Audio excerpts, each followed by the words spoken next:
Finally, in Learning Objective 5, we're going to talk about financial markets and how they interact with the corporation. How does the corporation get cash from the markets, and how does the corporation put cash back out into the markets?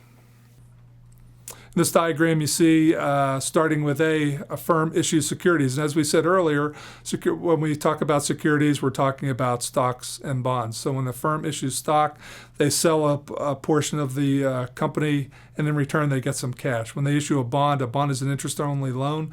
They issue you a bond if you're the bond holder for roughly $1,000. And with that, you get interest payments called coupons over the course or life of the bond, typically 30 years, if you hold it to maturity. And again, the corporation receives a large sum of cash, again, if they sell millions and millions of dollars of these stocks and bonds.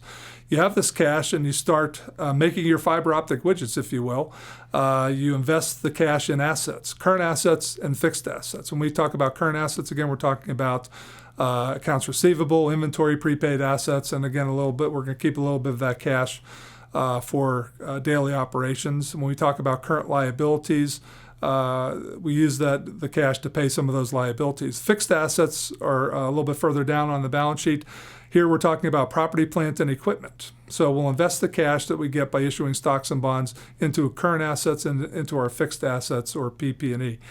What do? We start turning the crank. We start manufacturing these fiber optic attenuators if you're working for Lycom Technologies, and we generate some cash flow from assets, CFFA. With this cash flow, we're going to use it to pay dividends. We're going to use it to pay down debt.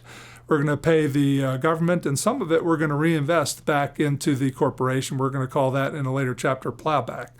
Especially with a small corporation, we will plow essentially all of that back and not pay dividends maybe for the first few years. And then maybe later, as we get a little bit more mature in our organization, we'll elect to pay dividends. So back and forth, the cycle goes on and on between the financial markets and the corporation. A primary market transaction, if you hear me talk later in a later session about primary market transaction, this is the IPO. You've heard of initial public offering, the original sale of securities by the corporation to investors. A primary market transaction, the corporation is the seller, and the future owners are obviously the buyers. And the money from the sale is used by the corporation, as we just described in the financial market diagram. Two types of primary market transactions: a public offering where stock is sold, security stocks or bonds are sold right to the public.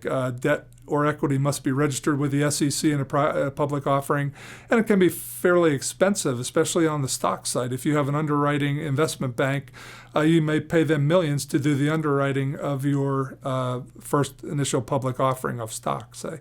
You can also not go through the SEC and do a private placement with like an insurance company or a private company.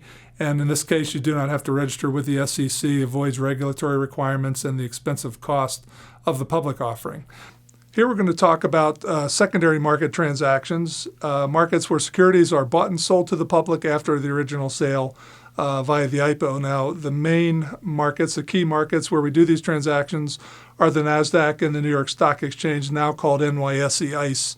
To mean Intercontinental Exchange. The Intercontinental Exchange has recently acquired the NYSE, and these are the two key places where secondary market transactions occur. This is where you and I buy our stocks and bonds. The corporation is not directly involved, and owners or creditors sell to one another. So if I want to buy some IBM stock, I'll go onto the New York Stock Exchange, ICE, and we'll have a matchmaking transaction where I will be the buyer and you'll be the seller, and the New York Stock Exchange will match us up. Here are some photos of these organizations. You see the NASDAQ that's located in Times Square. It's a dealer market. No real physical location. Buying and selling occurs over the counter electronically across a wide network of electronic connections. And the New York Stock Exchange, Intercontinental Exchange, is physically located on Wall Street, where buyers and sellers are matched up. That's what an auction market is. It's a matchmaking market. And this has a physical location down on Wall Street, very famous and iconic building where the trading occurs.